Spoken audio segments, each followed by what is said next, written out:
Happy Friday and good morning. Good morning. Good morning, everybody. Happy Friday. Welcome to another episode of our Good Morning Grief devotional.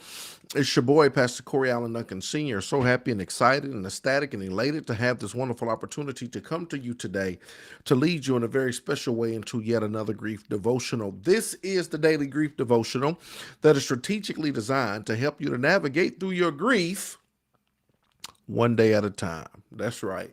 What is grief? I'm so glad you asked. Grief, my brothers and sisters, it is the natural and normal response to loss, change, and transition that results in the expressions of feeling and emotions. Grief is what we feel on the inside. Mourning is how it is expressed on the outside.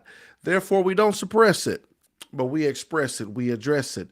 And that's why we say good morning, because mourning is a good thing. Whatever grief that you are experiencing in the midst of your life, whatever loss, change, and transition that you're grappling with, you're dealing with, you have to know and understand that you just don't want to grieve it, but you want to mourn it. You just don't want to feel it, but you want to reveal it. You don't want to suppress it. You want to address it. You want to express it. That's how you navigate successfully along your grief journey. So, welcome. Come on into this place. We're dealing with any loss, change, or transition you may have experienced in your life, primarily death, the loss, change, and transition of a loved one. But it's really applicable to any type of loss that you experience in your life. And so, thank you for joining us. I'm glad that you are here. I am a pastor, I'm a grief coach, but most importantly, I'm in this journey with you. Amen. And so I'm happy to have this opportunity. We are doing 365 days this year. Every single day, we are coming to you with the grief bite, with the grief devotion. Today is day 125, and I did not change the name of the lesson. Today is day 125. 125, and I'm super duper excited about it. Let's get to it. Today's grief quote comes from a fortune cookie. It says, "Your shoes will make you happy today." Your shoes will make you happy today. The grief quote comes from a fortune cookie. Let's break it down and see what it's talking about. I don't know about you, but whenever I crack open a fortune cookie, can't help but feel a frisson of anticipation. It's a moment of anticipation. What will it say? Will it reveal something amazing about my life, about my future? I'm not a particularly superstitious person, but I do have a thing for fortune cookies. How many of y'all have a thing for fortune cookies? Maybe when you were little, maybe when you were younger, maybe you still love them now, right? But you get some Chinese food and they have fortune cookies in the bag, and you get excited whether you really believe it and put stock into it or whether you just do it for fun. It's always fun to crack open a fortune cookie just to see what it's talking about, right? And so he cracks open this fortune cookie and it says, "Your shoes will make you happy." Let's talk about it. He says, "One day I unfurled the fortune above and I chuckled." He opened up the fortune cookie and it said, "Your shoes will make you happy." This is what it said. "Your shoes will make you happy today." He says, "I looked askance at my brown shoes." He used these fancy words, which are wonderful. That means with an attitude or a look of suspicion or disapproval. So I looked with an attitude and with disapproval at my brown loafers. They didn't exactly fill me with joy and wonder. But then I realized in this fortune, my shoes are just a metaphor. They're a metaphor for all the little things in my life that I take for granted every day. Y'all hear that? He looks at this fortune. He's excited. He's elated. It says, "Your shoes will make you happy today." He looks down at his brown loafers and he's like, "Tuh, these old loafers, right? It's like they're not making me happy today or any other day." But then instead of taking it literally, he started thinking about the fortune cookie in a figurative manner, figuratively. He started thinking, now, what if this is just a metaphor? Here it is. It's just a metaphor. Here it is for the little things in my life that I take for granted every day. A metaphor for the little things in my life that I take for granted every day. A metaphor for the little things in my life that I take for granted every day. How many of you have little things in your life that you take for granted every single day?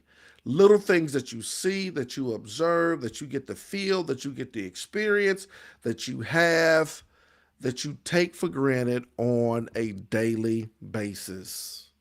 And if I stop and consider them with the gratitude they deserve, I can essentially manufacture happiness.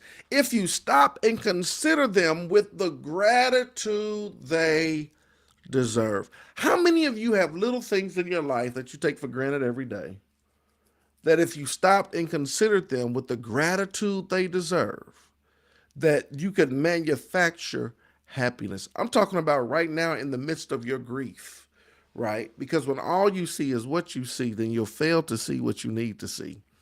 And sometimes our grief can be so magnified that that's all we see.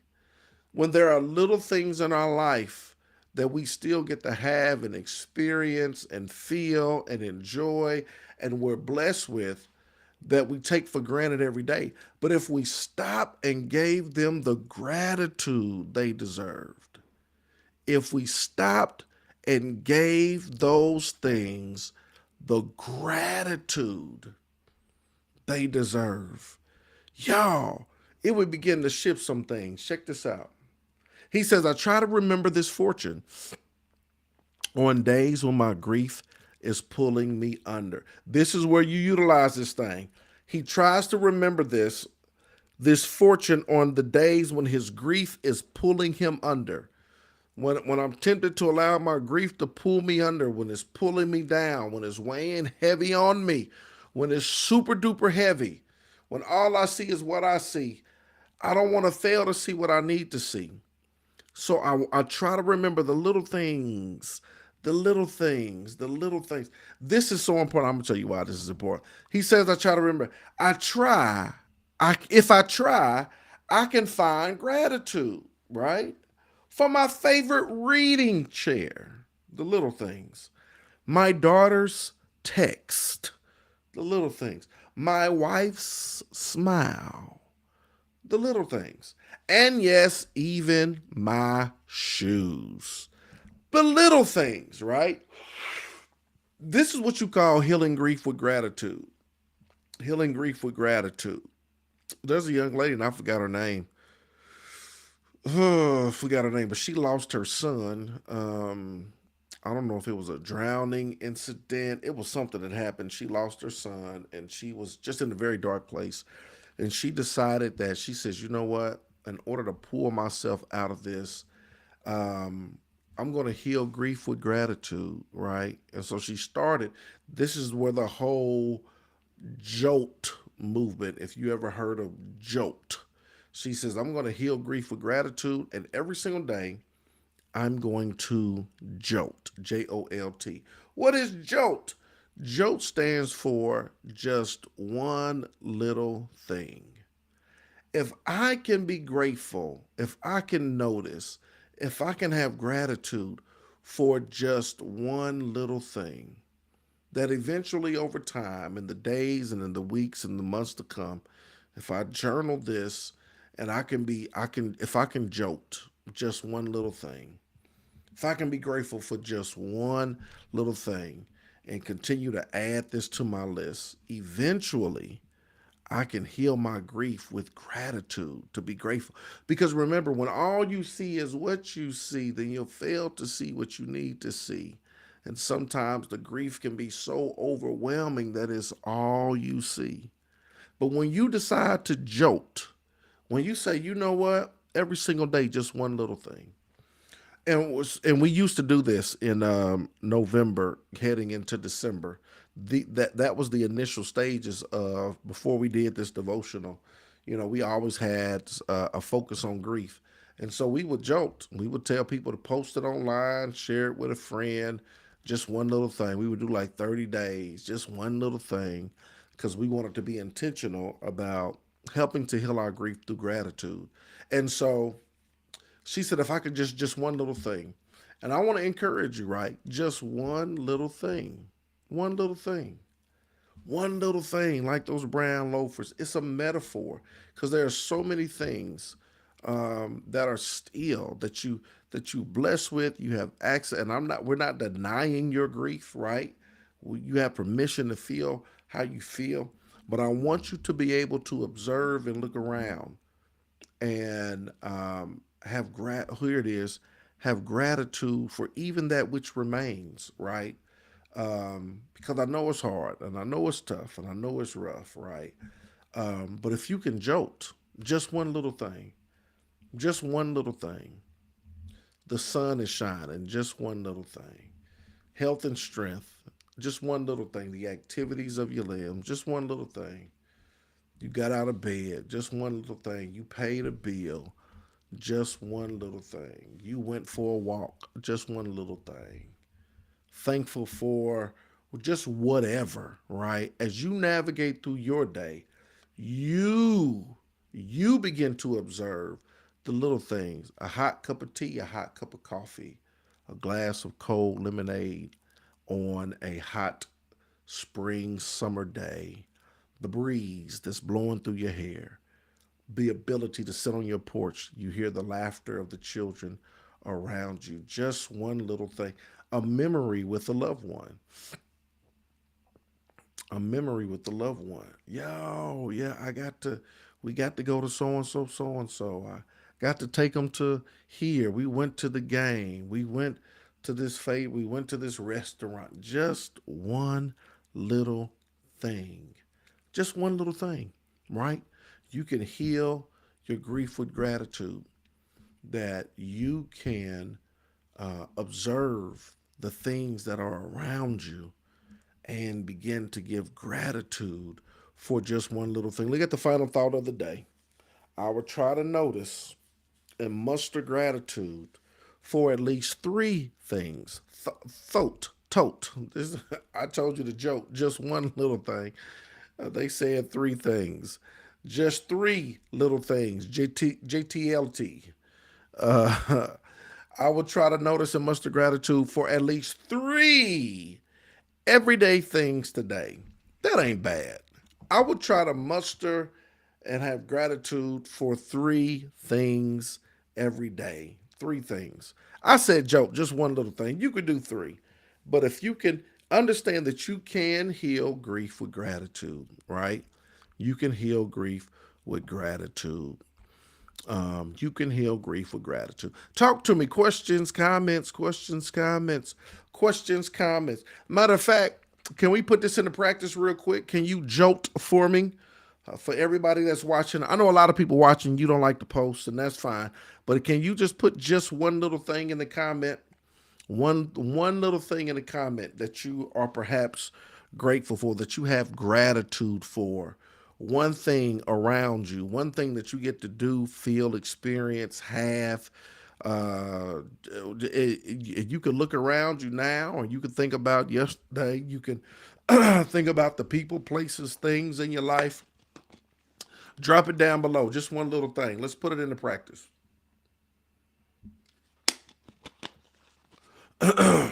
Just one little thing. Family and life. I love it. I love it. I love it.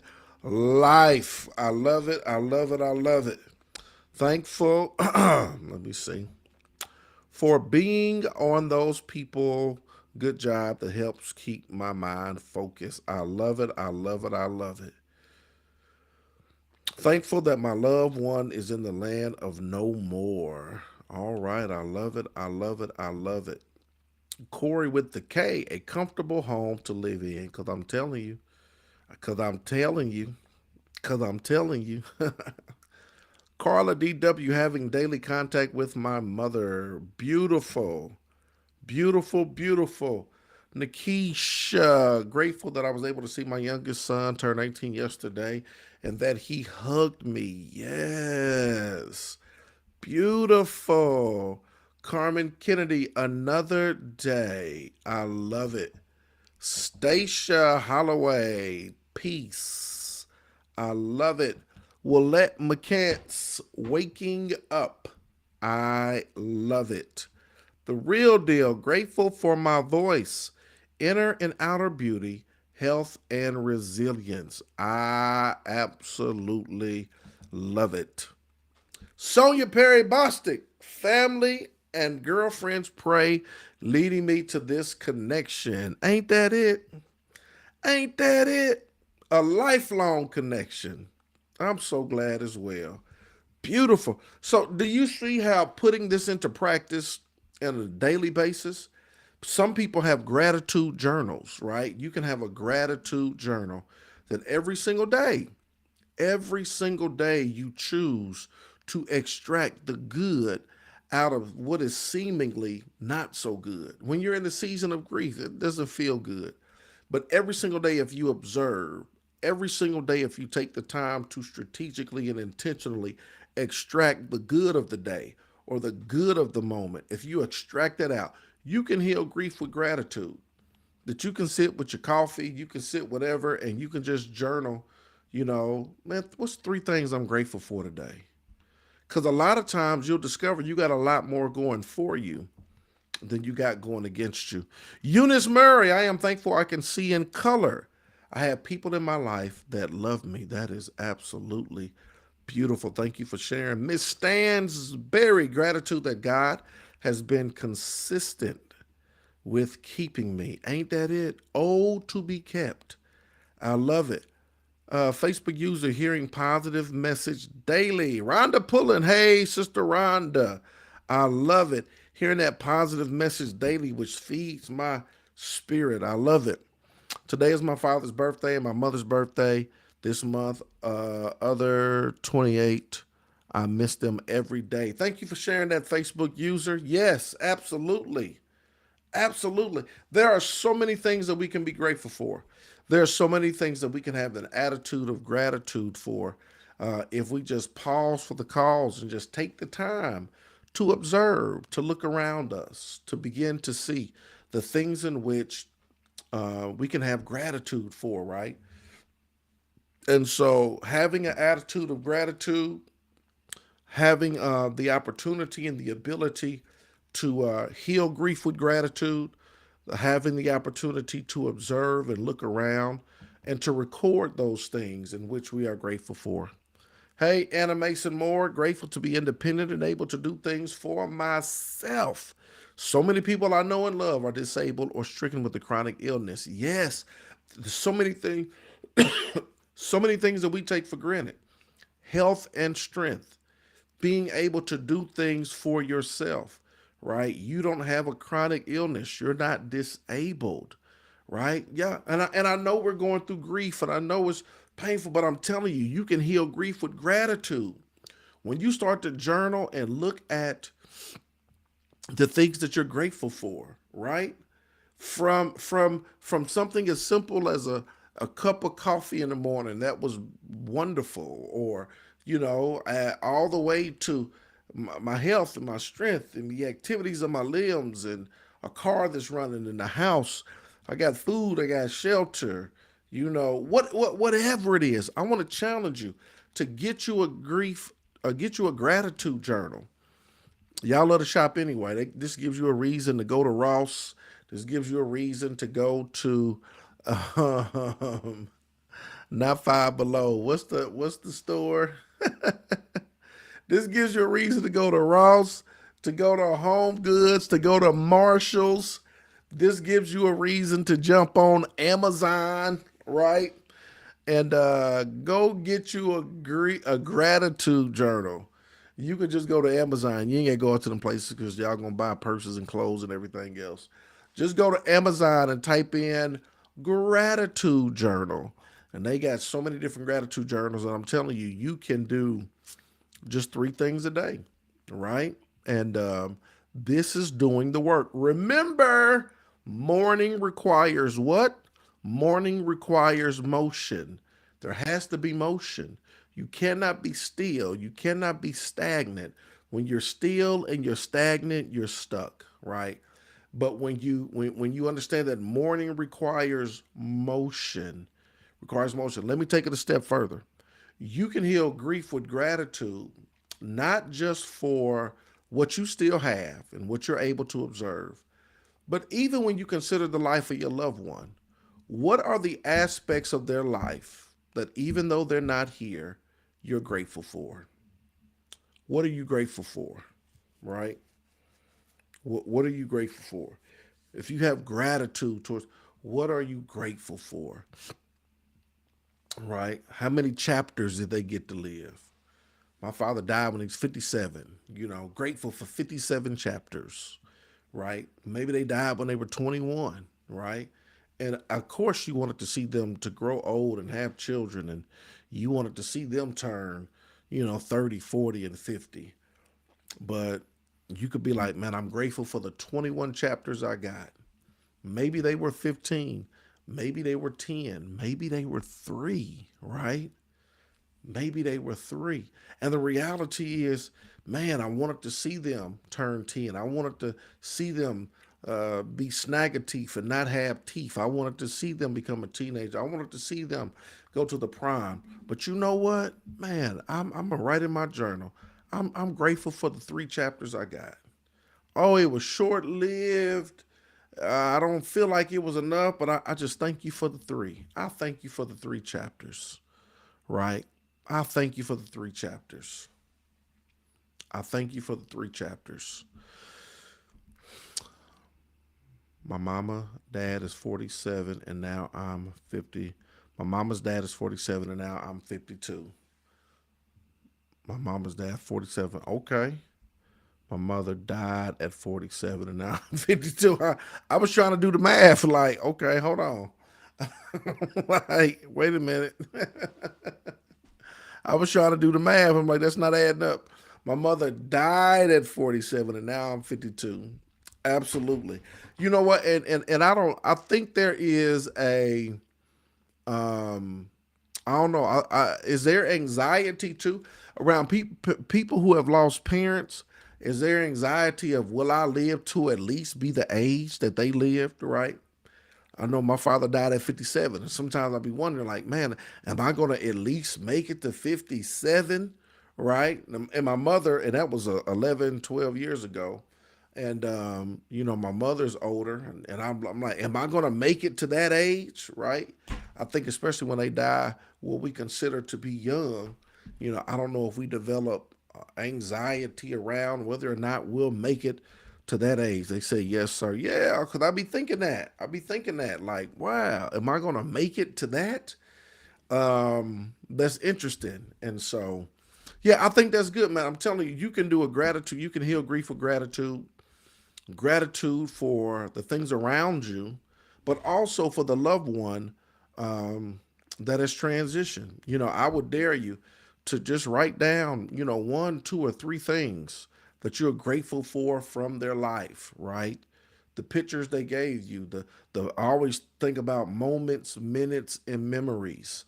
I think about family, friends, food, fun, and fellowship. I think about holidays and special days. I think about those times. I think about what they instilled within you. Think about the lessons that you learned, the words of wisdom that they shared, the things that you observed, the things that they taught, and the things that you caught, right? There are so many things that you can do to utilize to help heal your grief with gratitude, um, not just for what's going on in your life, but even for the one that's transitioned, right? So come on, let's heal grief with gratitude. Let's jolt just one little thing or three things as the exercise has told us to do. Let's do that, and we'll be well on our way to navigating through this journey and being healed. Hope you've been blessed today. I thank y'all for tuning in. Thank y'all for participating. I hope that this continues to be a blessing to you in some type of way and that you're able to grow and heal and all of those wonderful things. And so I love y'all with the love of the Lord. My hope and sincere prayers that you have a phenomenal Friday and a wonderful weekend. Just know that I'm rooting for each and every one of y'all. I appreciate y'all. I love y'all. Let's go. Uh, uh. Good morning.